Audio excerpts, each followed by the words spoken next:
Bonjour. Emmanuel Macron n'a pas encore de programme en bonne et due forme. Ce sera d'ici la fin du mois de février. Il prend son temps, l'ancien ministre de l'économie, mais la pensée économique du candidat à la présidentielle, qui entend dépasser les clivages, comme il dit, est bien connue et il a déjà fait des propositions. Que faut-il en penser? La Macron-économie est-elle une révolution, comme il le proclame, ou bien une doctrine économique en réalité très classique? Avec nous pour en parler aujourd'hui, Thomas Porcher. Bonjour. Bonjour, docteur en économie, professeur à la Paris School of Business et membre des économistes atterrés. Et Frédéric Farah. Bonjour. Bonjour, professeur de sciences économiques et sociales, chercheur associé au laboratoire phare et chargé de cours à Sorbonne Nouvelle. Alors tous les deux, vous avez publié il y a quelques mois Introduction inquiète à la Macron-économie, un livre, comme son nom l'indique, critique sur la pensée économique de l'ancien ministre de François Hollande, qui a été aussi, disons-le tout de suite, le secrétaire général adjoint de l'Élysée au début du quinquennat, donc il a eu un vrai rôle dans la politique économique menée par François Hollande. Dans ce livre, vous êtes assez sévère, puisque vous dites que derrière la jeunesse, l'audace, le sens de l'innovation, la modernité qu'il prétend incarner, eh bien, se trouve en fait une vision, je cite, régressive de l'économie qui stigmatise les chômeurs, réduit les droits sociaux, divise les Français et fait fi de l'impératif environnemental. Donc ça fait beaucoup de choses qu'on va décrypter aujourd'hui. On va vous faire en fait un principe assez simple, on va vous faire écouter Emmanuel Macron dans le texte, sa conception de l'économie, du code du travail, de la fiscalité, et vous faire réagir. Ça va être assez simple. On va commencer avec cette phrase que vous aviez repérée dans votre livre. C'était en mars 2015. Emmanuel Macron était encore ministre. Et dans un documentaire de la chaîne publique britannique, la BBC, il vantait les réformes menées au Royaume-Uni dans les années 80. On regarde. People do think that we need reform. We want to do reform, so we will do reform. When you compare with the UK in the 80s, I mean, the main difference is that we didn't deliver at the time. So French people now recognize that the other decided to move. And we are the only one without reforming its own system. Frédéric Farah, Emmanuel Macron, c'est un nostalgique de Margaret Thatcher? Il faut croire en tenant un discours qui est assez classique, parce qu'il nous dit que la France n'a pas fait de réformes et l'Angleterre en a fait. Alors c'est très paradoxal, parce que quelles sont ces réformes? C'est-à-dire privatisation, dérégulation du marché, financiarisation de l'économie, réduction du poids des syndicats. Peut-on dire que dans les années 80, la France n'a pas été dans cette direction? C'est difficile à dire. On a supprimé l'autorisation administrative de licenciement en 87, on a fait de la place de Paris une place financière importante, on a effectivement procédé à des privatisations. Donc ces réformes, elles ont été faites. Le problème, aussi bien en Angleterre qu'en France, c'est que les résultats ne sont pas au rendez-vous. C'est-à-dire que même quand on regarde l'Angleterre de Thatcher, en termes de productivité, la productivité anglaise a ralenti après les années Thatcher. On voit bien aussi que l'activité, la croissance en Angleterre n'a pas suivi. Résultat des courses, au bout de cette aventure Thatcher, c'est le Brexit, parce qu'une partie des Anglais ne sont pas retrouvés là-dedans. Nous avons fait un peu la même chose, alors peut-être pas de manière aussi déclarée que Mme Thatcher, avec des résultats qui quand même restent pour le moins douteux. Deuxième vidéo, à peu près au même moment, en mars 2015, Emmanuel Macron est sur la chaîne économique BFM Business. Il vient de dire, quelques semaines avant, que les jeunes Français doivent avoir envie, je cite, de devenir des milliardaires, ce qui a provoqué la polémique. On regarde. Pour moi, l'étalon de la réussite, il n'est pas que monétaire. Mais dans la réussite, il y a aussi l'argent. Pourquoi ? Quand un jeune se met à taper dans un ballon, on trouve ça formidable qu'il veuille ressembler à Ibrahimovic. Et quand un jeune veut créer son entreprise, on trouverait ça honteux qu'il veuille devenir Google.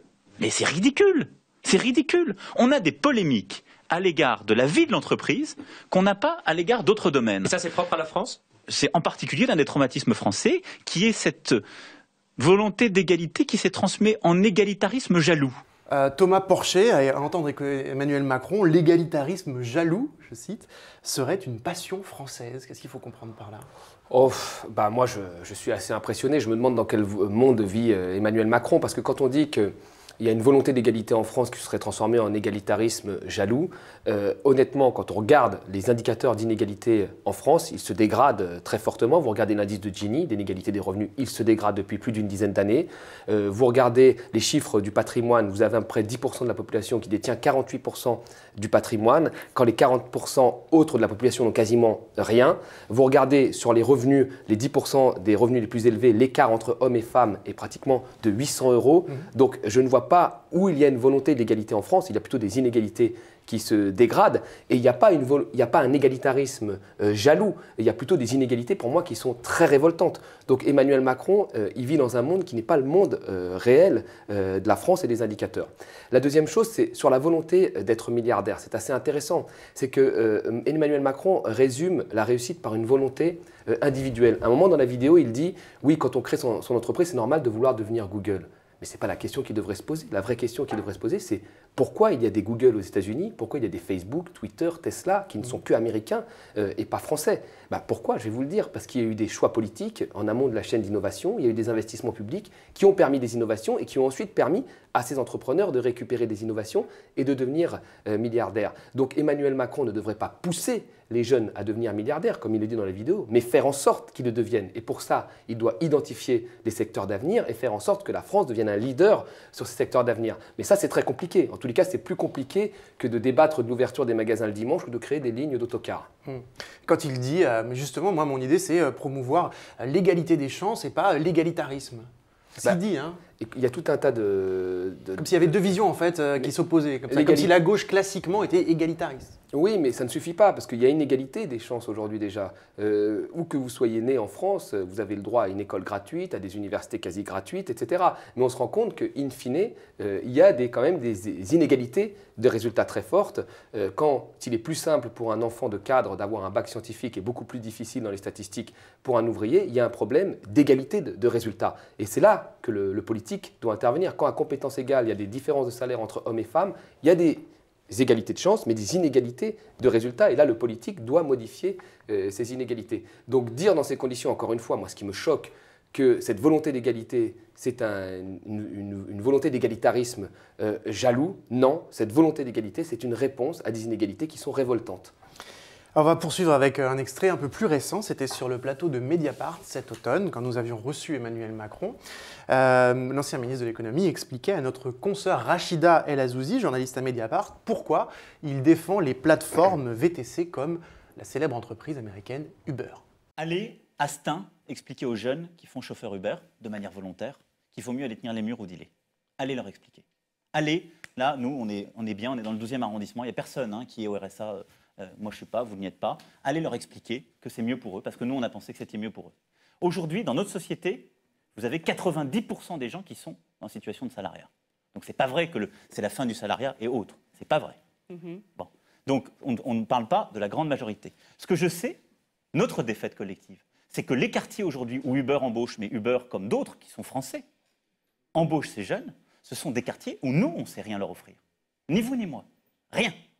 Alors Thomas Porcher, Emmanuel Macron nous explique dans cette vidéo que les quartiers où Uber embauche, ce sont des quartiers où on ne sait rien offrir aux jeunes. Et d'ailleurs, il faut le signaler, c'est une vidéo qui plaît beaucoup aux adhérents d'En Marche. Elle circule beaucoup sur les réseaux sociaux et elle est vue, comme les adhérents d'En Marche, comme très favorable à Emmanuel Macron. Donc ça correspond visiblement à la pensée de beaucoup de gens qui le suivent et sont adhérents d'En Marche. Ouais, alors moi je trouve cette vidéo hallucinante, tant elle est remplie de stéréotypes. Enfin, la première chose que nous dit Emmanuel Macron, grosso modo, c'est qu'il ne peut rien faire. Alors, il y a tout des parties entières de la population française qui n'ont pas accès à l'emploi, mais il ne peut rien faire, et vous non plus d'ailleurs, vous n'avez rien fait. Donc voilà. Il met au même niveau Mediapart et le ministère de l'économie. Alors s'il ne peut rien faire, se pose une autre question, à quoi sert un ministère de l'économie et à quoi servent les 5000 fonctionnaires qui bossent à Bercy, puisqu'il ne peut pas trouver d'emploi à ces gens. D'ailleurs, soit dit en passant, quand il était aux manettes, il n'a pas créé d'emploi, mais il a détruit beaucoup plus d'emplois par des choix de politique économique qui ont été très mauvais, donc il est co-responsable d'un fiasco économique. Au moment où il y avait une reprise économique, il n'a pas voulu renégocier les traités pour faire des politiques contracycliques comme il se faisait aux États-Unis, c'est-à-dire d'aller dans les déficits pour permettre la relance. Il a pratiqué l'austérité qui a créé des centaines de milliers de chômeurs en plus. Donc en plus de ne rien pouvoir faire, il a fait des choses qui étaient mauvaises et il est responsable d'un fiasco économique, ou au moins co-responsable avec François Hollande d'un fiasco économique. Donc ça, c'est la première chose. Donc à quoi ça sert de voter pour lui s'il ne peut rien faire au final? Et ça m'énerve beaucoup parce que le politique, normalement, peut faire énormément de choses et il n'y a pas un culte de l'impuissance et le politique ne doit pas être soumis au monde tel qu'il est et tel qu'il ne va pas également. Ça, c'est la première chose. Et puis la deuxième chose, c'est pas parce que Uber permet de trouver des emplois à des jeunes de Stein qui, s'ils n'avaient pas cet emploi, seraient des dealers où tiendrait le mur, c'est ce qu'il dit dans la vidéo, ce qui est pour moi, soit dit en passant, hallucinant et rempli de stéréotypes comme Emmanuel Macron a l'habitude de le faire. Moi, j'ai fait mes études à La Courneuve, j'ai fait mes études à Villetaneuse, et je n'appréciais pas quand j'étais en banlieue qu'on me ramène toujours à des gens qui tiennent le mur ou à des gens qui sont des dealers. C'est plus compliqué que ça. Je ne crois pas qu'Emmanuel Macron ait fait une étude sociologique sur les chauffeurs de Uber, et je ne vois pas pourquoi il affirme ça. Il faudrait qu'il fasse d'abord une étude, et puis après on en reparlera. Ça, c'est la première chose. Et puis la deuxième chose, c'est pas parce que Uber offre des emplois qu'on doit accepter qu'il ne paye pas d'impôts en France, qu'il fasse bosser des gens 70 heures par semaine, ce qui est interdit par la loi française et la loi européenne qui limite le nombre d'heures à 48 heures. Donc c'est pas parce que quelqu'un vous offre des emplois que l'on doit tout accepter. Dans la vidéo après, il dit justement, il trouve normal que temporairement, donc l'extrait qu'on ne voit pas là, mais il trouve normal que les gens puissent travailler temporairement plus 70, même plus d'heures pour avoir un SMIC. Voilà, il dit, mais par contre, il dit il faut taxer les entreprises si elles ne payent pas d'impôts. Voilà, oui, mais moi, Uber, la plateforme, est une très bonne invention, on est tous d'accord avec ça, mais ce n'est pas pour ça que ça doit exonérer la compagnie, comme vous l'avez dit, de payer des impôts, et puis de faire travailler des gens de manière à la limite de la légalité, parce que finalement, il y a un lien de supériorité qui a été prouvé, y compris par l'URSSAF et dans d'autres pays, notamment en Californie. Et là, quand on légitime ça, on légitime que voilà, l'emploi à tout prix, quel que soit l'emploi, même l'emploi d'un travailleur comme ça, payer pratiquement rien, c'est mieux que rien. Quand on est politique, on ne peut pas avoir cette position-là. Normalement, ce n'est pas la position d'un politique. Un politique, il doit créer de l'emploi, faire en sorte qu'il y ait de l'emploi, et de l'emploi qui soit viable pour la personne qui trouve cet emploi. On va continuer justement sur la question du travail et de l'emploi avec un extrait en lien justement avec la question spécifique du Code du travail. C'était lors d'un meeting au Mans en octobre 2016. Dans le monde où nous vivons, la loi, pour ce qui est du marché du travail, la loi pour tout dans tous les cas, ça n'est plus la bonne norme. La loi pour tout dans tous les cas, ça n'est pas ce qui protège le mieux, le plus faible, le moins qualifié. C'est la capacité à donner un cadre à cette négociation qui pourra justement trouver les bons accords. C'est cela la bonne solution. Alors Frédéric Farah, Emmanuel Macron le dit depuis longtemps, il veut aller plus loin que la loi El Khomri. Pour lui, le droit du travail doit être négocié directement dans les entreprises, dans les branches. Donc en gros, il resterait un code du travail, mais qui ne fixerait que quelques principes. Ça, ce sont des mots, mais concrètement, ça changerait quoi? J'ai envie de dire au départ, je crois que ça ne changerait pas grand-chose en termes de création d'emplois. Parce que, si vous voulez, on disait tout à l'heure, on parlait des réformes Thatcher, c'est un peu la même logique, c'est-à-dire plus on va accorder de flexibilité, plus on va réduire le poids de la loi, et puis à la fin va se créer l'emploi. Alors ça c'est typique de l'orientation libérale, c'est-à-dire s'il n'y a pas assez d'emplois ou s'il y a trop de chômage, c'est pas parce qu'on ne produit pas assez ou parce qu'il n'y a pas assez de débouchés, c'est parce que le marché du travail fonctionne mal. Oui, c'est ça, c'est son postulat. Voilà, une fois que le marché du travail va bien fonctionner, tout va bien se passer. Petite remarque, l'OCDE, qui est quand même un temple du libéralisme, nous dit en 1994 qu'il faut aller dans cette direction. 10 ans après, la même OCDE nous explique qu'il n'y a pas de corrélation qui se vérifie pleinement entre plus de flexibilité et création d'emplois. Donc, le monde de M. Macron est un monde un peu enchanté, parce qu'il pense que si on réduit le poids de la loi, on va mettre face à face un entrepreneur et un salarié en position d'égalité, qui peuvent tout à fait négocier sans rapport de force, et qu'on va pouvoir s'entendre à l'amiable et on va essayer de déterminer les meilleures conditions de travail. Ça risque de donner, si vous voulez, quelque chose qu'on a vu en Italie, quand Fiat voulait maintenir certaines unités de production en Italie, eh bien, qu'est-ce qui s'est passé? Il y a eu une sorte de chantage à l'emploi. On a dit il va falloir un peu abandonner certains droits sociaux, accepter de travailler davantage, parce que sinon, on va les produire en Serbie. On risque de retrouver la même chose. Et puis, revenons à ce que je disais dans les années 80. L'autorisation administrative de licenciement qu'on a supprimée en 87. Combien d'emplois créés? Rien. Zéro. Aucun emploi créé. Donc, si vous voulez, la flexibilité peut-être permet de meilleurs ajustements entre l'offre de travail et la demande de travail, mais ne créera pas plus d'emplois. Donc, ça va encore un peu plus fragiliser les salariés, et on verra bien que la loi El Khomri n'apportera pas beaucoup plus que ce qu'on prétend, et même en allant plus loin. Quand Emmanuel Macron dit « oui, mais je veux faire ça, mais en même temps, je veux rajouter des protections », il dit « je veux par exemple plus de formation, de la formation pour les chômeurs de longue durée notamment », il insiste beaucoup, en tout cas dans le discours, sur ce volet protection. Qu'est-ce qu'il faut en penser ? Là encore, c'est ce qu'on dit dans le livre. Il ressort la vieille flexicurité en disant « bon, allez, on va flexibiliser, mais on va donner une certaine sécurité accompagnée de formation ». Alors déjà, on observe que la formation va déjà à ceux qui sont déjà formés, quand on observe le fonctionnement de cette formation tout au long de la vie. Ces protections, il va falloir voir de quelle nature elles vont être. et protéger qui et comment, si vous voulez. Et je crois qu'en fait, ces mesures de flexicurité ou autres, ce sont un peu des artifices, alors que si on s'intéresse vraiment, on observe des enquêtes sur ce que souhaitent les salariés souhaitent le bon vieux CDI solide qui propose de quoi se projeter dans l'avenir. Alors on essaie de faire un bricolage libéral, parce que si vous voulez, c'est typique d'un certain libéralisme de dire « nous, on ne veut pas en finir avec le droit du travail, mais on veut le réformer. En le réformant, on le liquide un peu mieux, tout dans le sentiment de vouloir le protéger. » Alors, ce genre de micmac, ça fait un peu 30 ans qu'on voit ça à l'heure. Et je crois que M. Macron, pour la com, il saura bien emballer la chose. Alors, autre proposition, toujours un peu en lien avec ces questions, parce que c'est important dans son programme, et puis c'est une question importante pour la présidentielle, réduire le coût du travail. Ça, c'est quelque chose de très important pour lui, en allant plus loin que ce qui a été fait au cours du quinquennat précédent. On l'écoute, c'était à Lyon, il y a très peu de temps. Pour libérer le travail, je veux qu'il soit moins cher.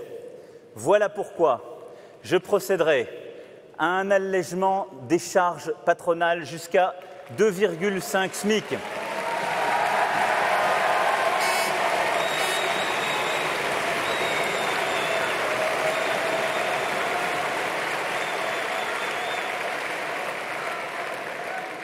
Et à un allègement de charges de 10 points au niveau du SMIC.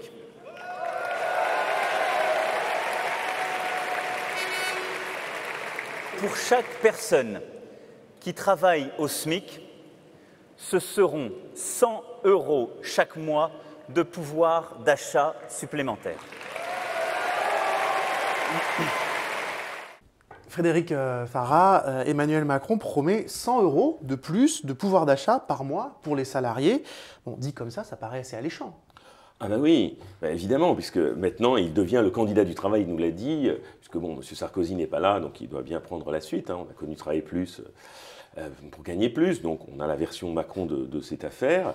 Donc avec cette chose qui est présente dans le décor depuis 1993, qui est l'allègement des charges sociales. Alors maintenant, il veut aussi un allègement des cotisations salariales, mais si on commence par l'allègement des charges, en plus de 20 ans, c'est plus de 370 milliards d'allègements qui ont été accordés. 370 milliards, oui.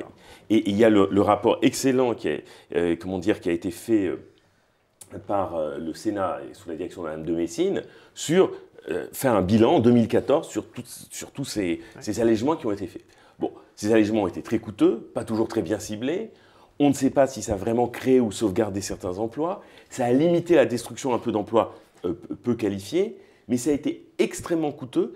Et si on compare avec les 35 heures ont coûté moins cher et on peut au moins être sûr sur les 35 heures que, même s'il y a des débats à ce sujet, qu'il y a 350 000 emplois créés, c'est la DARES qui nous le dit. Donc là, il veut aller encore plus loin. Alors peut-être qu'on va encore accorder, mais on n'est même pas sûr que ça crée de l'emploi en retour, et c'est peut-être les énièmes effets d'aubaine pour les entreprises. Donc j'ai l'impression que c'est un peu un miroir aux alouettes qu'il nous propose. Et vous voyez, c'est toujours cet art de reprendre des vieilles choses, l'allègement, la flexibilité, mais avec un meilleur emballage. Donc je ne suis pas sûr que ça soit quelque chose qui peut tenir lieu d'une vraie politique de revenus et de répondre aux problèmes que Thomas soulevait, c'est-à-dire sur la question des inégalités. Donc, alors on va donner un peu de gadget et on va dire, bon, bah, vous voyez, votre pouvoir d'achat est embelli. Ça me fait penser, si vous voulez, en Italie, quand Renzi avait dit, regardez, je fais une petite mesure, chaque Italien aura 80 € de plus. Donc, on voit le succès que ça lui a permis, les Italiens lui ont demandé de rester. Il fait partie. Alors, on va terminer par un autre vieux sujet, aussi du débat politique économique français, l'impôt sur la fortune. Emmanuel Macron n'a jamais été un grand fan de l'impôt sur la fortune, il l'a dit, il le dit dans son livre notamment. On a appris il y a peu qu'il ne va pas le supprimer, mais le modifier. On regarde. L'ISF, je l'ai déjà dit à plusieurs reprises, je veux le réformer en profondeur. Alors, dans quel sens ? C'est-à-dire, de manière très claire, aujourd'hui, l'impôt sur la fortune en France taxe vos détentions dans l'économie réelle, le financement de l'économie, la détention d'actions, votre entreprise, etc. Et il taxe votre immobilier. Je supprimerai la part de l'ISF qui finance l'économie. Ça veut dire que je veux exonérer totalement les biens professionnels d'impôt sur la fortune. Exactement. Je transforme l'ISF en impôt sur la rente immobilière. Thomas Porcher, transformer l'ISF en impôt sur la rente immobilière, hein, c'est ce que dit Emmanuel Macron. On ne comprend pas très bien ce que ça veut dire. Ça impliquerait quoi concrètement? Grosso modo, l'ISF ne concernerait que les biens immobiliers et plus les actifs financiers. D'accord. Voilà, c'est ça. Donc, parce que les actifs financiers servent à financer l'économie, selon Emmanuel Macron. Donc les actifs financiers, c'est les actions. Les actions, etc. Voilà, les actions. Alors, ce qui fait d'abord, la première chose qu'il faut vraiment dire, c'est qu'il fait un énorme cadeau aux très grosses fortunes. Oui. Parce que plus vous êtes riche, plus vous avez un portefeuille d'actifs financiers qui est très fourni. Quand vous avez 2-3 appartements, vous êtes déjà très riche. Hein. Là, vous payez surtout un ISF sur l'immobilier. Mais quand vous êtes très très riche, vous avez une fortune qui dépasse les 10 millions d'euros, ce qui concerne très très peu de Français.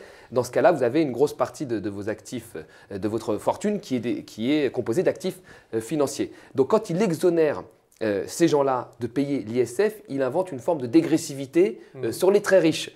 Alors ça pose quand même la question de ces soutiens, parce que vous avez des soutiens affichés qui sont extrêmement riches. Hein. Monsieur Simoncini, Monsieur Bébéard, Monsieur Berger. Si on fait la moyenne de ces trois fortunes, on a une fortune de 160 millions d'euros, donc ça dépasse très largement, je pense, le quotidien des Français. Et bien ces gens-là auraient un cadeau fiscal extrêmement intéressant grâce à Emmanuel Macron. Donc vous voyez, encore une fois, on est dans de l'ordre de la mesurette qui concerne qu'un petit nombre réduit de Français qui sont proches d'Emmanuel Macron. Peut-être que c'est le monde selon Emmanuel Macron, mais ce n'est pas le monde selon la majorité des Français. Et on n'est pas sûr que ça permette de relever l'économie, encore une fois, parce que le problème de l'économie, Frédéric Farah l'a dit, c'est plutôt un problème de débouché aujourd'hui. Nos entreprises, elles font plus de marge aujourd'hui. Les actionnaires se portent plutôt bien en France, on l'a bien vu avec le CAC 40, mais elles n'embauchent pas. Pourquoi elles n'embauchent pas? Parce qu'il n'y a pas de débouché, il n'y a rien pour soutenir la consommation. Donc c'est de ce côté qu'il faut le regarder. Il ne faut pas donner un cadeau supplémentaire aux actionnaires. C'est quelque chose qui ne va pas relancer l'économie du tout, mais qui sera un cadeau énorme et un manque à gagner encore.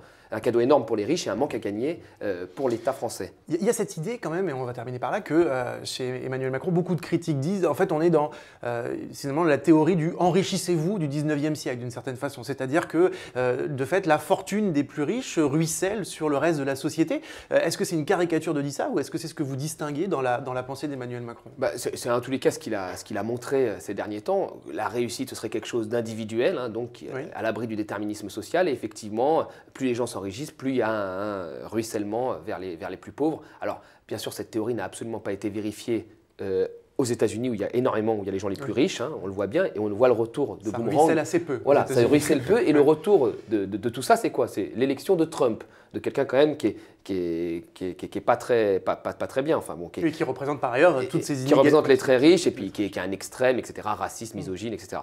Pareil au Royaume-Uni, où il y a des fortes inégalités, le retour, c'est le Brexit. Et chez nous, on voit partout en Europe que dans tous les pays riches, vous avez les inégalités qui augmentent, et vous avez des gens de plus en plus riches. Donc il n'y a pas cet effet de ruissellement que Emmanuel Macron décrit. Ok. On arrive au bout de cette émission. Merci à tous les deux. Merci aux équipes techniques et à très vite sur Mediapart.